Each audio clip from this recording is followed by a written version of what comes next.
Dan cerita film ini pun dimulai dari sini.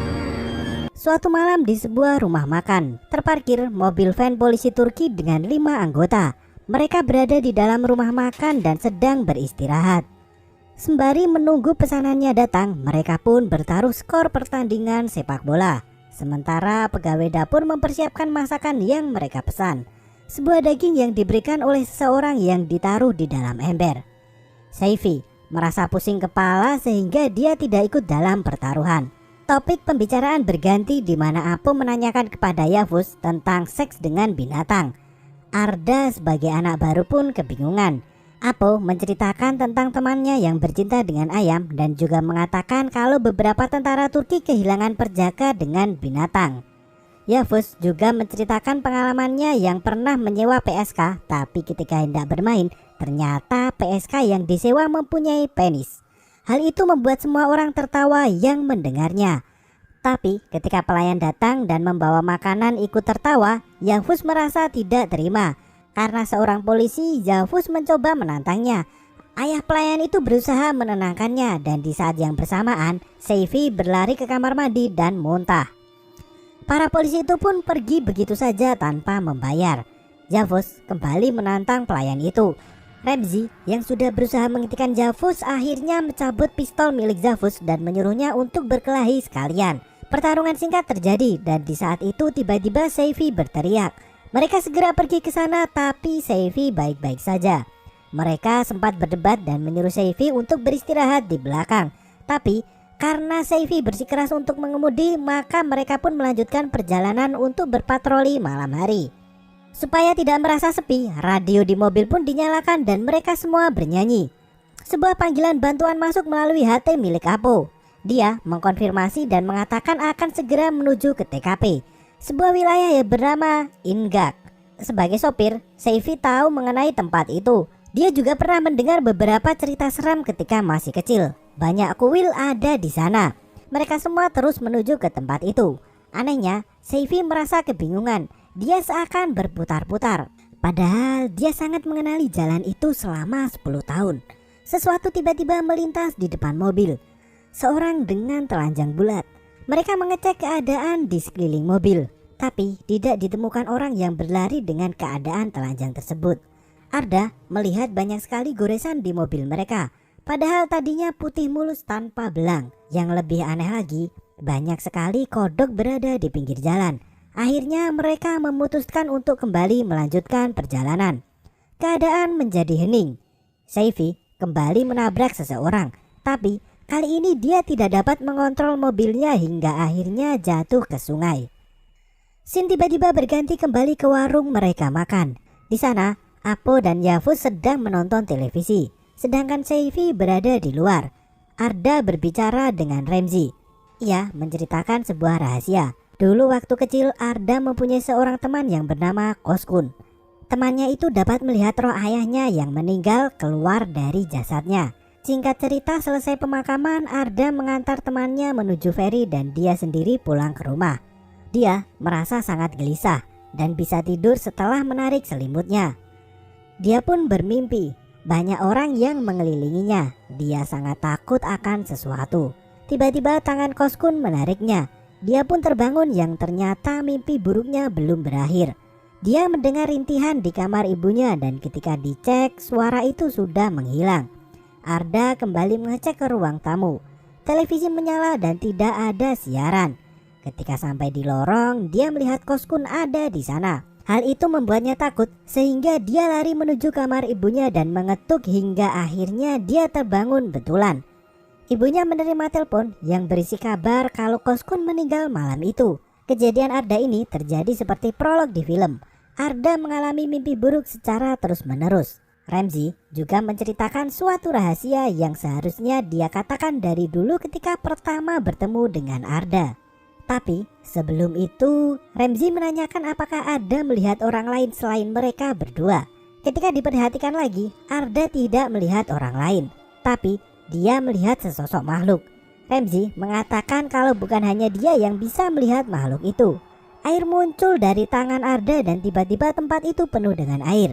Ternyata semua itu hanya mimpi Arda yang tenggelam ketika mobil masuk ke dasar sungai. Ramzi dan Apo mencoba menolong Arda yang tenggelam. Ada seseorang yang melihat mereka dan ternyata orang itu sedang berkemah dengan keluarganya. Yavuz merasa marah karena ada yang tertawa dan dia menendang sebuah ember yang berisi penuh dengan katak. Mereka mencoba mencari tahu siapa yang ditabrak, tapi tidak ada petunjuk sama sekali. Ternyata mereka sudah sampai di Ingak. Apo menyuruh salah seorang dari mereka untuk mengantar menuju TKP yang ada di belakang hutan. Salah seorang wanita berusaha memperingatkan mereka untuk beristirahat, tapi karena tugas, Apo dan yang lain berniat untuk segera menuju ke sana. Dengan menelusuri hutan, sampailah mereka di sebuah rumah tua dan angker. Ada sebuah mobil polisi terparkir di depannya. Seseorang yang mereka bawa menjelaskan kalau dulu di masa Ottoman rumah itu merupakan markas polisi dan sekarang sudah menjadi terbengkalai. Perlahan mereka mulai mendekat ke dalam rumah. Seifi sempat ketakutan dan masuk ke dalam mobil. Sementara orang yang mengantar mereka berlari menjauh dari rumah itu. Sebuah rumah tua dengan banyak benda aneh yang bergelantungan di depan pintu. Di dalam rumah tersebut banyak tanaman liar yang mengisi ruangan. Keanehan semakin mereka rasakan ketika menemukan cangkang telur yang berisi darah segar.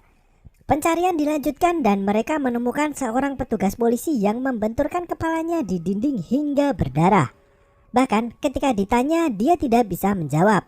Seifi ditugaskan untuk mengantar orang itu ke dalam mobil. Apo, Ramzi, Arda dan juga Yavuz pun menuju ruang bawah tanah yang gelap. Seifi yang mengantar polisi itu bertemu dengan seekor kodok. Dia mengikuti kodok itu dan menemukan suatu hal yang menjijikan, di mana banyak orang yang telanjang bersimbah darah dan kepala mereka seperti tertutup oleh sesuatu. Seifi pun ketakutan dan tidak bisa bergerak. Dia ditangkap dan dibawa oleh manusia-manusia itu. Sementara yang berada di ruang bawah tanah kembali melanjutkan pencarian. Apo masuk dan melihat sebuah ruangan yang seperti digunakan untuk ritual, di mana ada lilin dan juga benda aneh tergantung di sana. Ramzi mencoba menelusuri ruangan di sebelahnya yang terdapat gambar manusia yang diubah bentuknya menjadi kodok. Apo melihat banyak sekali tubuh manusia yang tidak lengkap dan masih bersimbah darah. Dia mencoba masuk lebih ke dalam ruangan dan tiba-tiba sesuatu menyerang kepalanya hingga jatuh pingsan. Tentu Yavuz yang melihat kejadian itu takut dan berteriak. Di saat yang bersamaan Arda yang mengikuti darah di lantai menemukan makhluk yang memakan sesuatu. Teriakan Yavuz membuat makhluk itu sadar akan keberadaan Arda. Arda mulai berlari ketakutan dan ketika makhluk aneh itu mengejarnya, Yavuz tertangkap terlebih dahulu disusul dengan Ramzi. Ada yang kebingungan tiba-tiba berada di sebuah ruangan. Dia melihat sesosok anak kecil dan sesuatu menariknya. Tiba-tiba Arda kembali di warung bersamaan dengan Ramzi. Kali ini Ramzi menceritakan kalau mereka dipanggil bukan untuk suatu bantuan. Dia sebenarnya tidak yakin, tapi setiap makhluk itu datang, dia bisa merasakannya. Ramzi sendiri bisa melihat makhluk itu, makhluk yang sama seperti yang dilihat oleh Arda. Arda terbangun dari mimpinya. Dia sudah terikat oleh rantai dan melihat manusia-manusia aneh sedang memuja sesuatu. Teman-temannya juga berada di sana dan tubuhnya dirantai. Mereka semua pun berhenti ketika sesosok makhluk dengan jubah turun dari tangga. Makhluk botak seperti manusia. Yavuz mencoba meneriaki makhluk itu. Baba, ya, begitu panggilan makhluk itu. Dia mengatakan kalau mereka semua akan bergabung di tempatnya. Sebuah tempat aneh seperti pemujaan dengan merubah manusia untuk diajak bergabung. Baba mengambil sesuatu dari perut Apo seperti sebuah usus halus dan dia pun melempar ke para pemujanya. Baba kemudian membuka jubahnya dan mendatangi Yavuz. Dengan pisau kecil di tangannya, dia menusuk kedua mata Yavuz dan menutupnya dengan kain. Baba sendiri mengatakan kepada Yavuz untuk tidak mengecewakannya. Ternyata Baba menyuruh anak buahnya untuk mengeluarkan wanita dengan wajah yang bertopeng, dengan rantai di lehernya dan lebih tepatnya seperti hewan. Baba menyuruh Yavuz untuk menggarapnya. Dengan posisi doggy style, Yavuz memasukkan senjatanya ke makhluk itu. Meski merasa aneh, tapi cairannya keluar juga. Baba pun memantrai Yavuz sehingga dia mati dan seekor laba-laba keluar dari mulut Yavuz yang meninggal. Baba mendekati Arda. Dia seperti hanya menandai Arda dan menuju Ramzi yang kemudian membunuhnya. Baba kembali ke Arda. seolah dia masuk ke dalam pikirannya. Arda tiba-tiba kembali ke warung mimpinya. Di sana dia melihat Ramzy yang bersimbah darah dengan sayatan di leher. Pesan terakhir Ramzy adalah jangan takut karena dia mempunyai kehidupan. Arda pun mencabut kunci itu dari leher Ramzy. Baba yang memanggilnya dari belakang. Dengan cepat Arda menancapkan kunci itu di kening Baba. Hal itu membuat Baba jatuh tersungkur yang kemudian Arda menghajarnya dengan kursi hingga kepalanya hancur. Arda pun segera berlari keluar dari rumah itu. Dia tertawa kegirangan dan mencoba mencari pertolongan dengan menelusuri jalan raya. Tiba-tiba sebuah mobil polisi menabraknya. Mobil polisi yang berisi Ramzy dan teman-temannya ketika mereka menuju tempat itu. Dan film pun selesai. Gimana? Apakah kalian akan berkata kalau film ini aneh dan ending yang membingungkan? Ya, sepertinya itu kayak sesuatu hal yang berputar secara terus-menerus. Ketika mereka menuju tempat itu, Saifu menabrak orang yang ternyata orang yang ditabraknya adalah Arda. Menurut saya, mereka sudah terjebak ketika berada di warung itu. Kayaknya film ini memang dinikmati dari segi kengeriannya dan bukan dari jalan ceritanya. Oke, sampai jumpa dan jangan lupa untuk subscribe.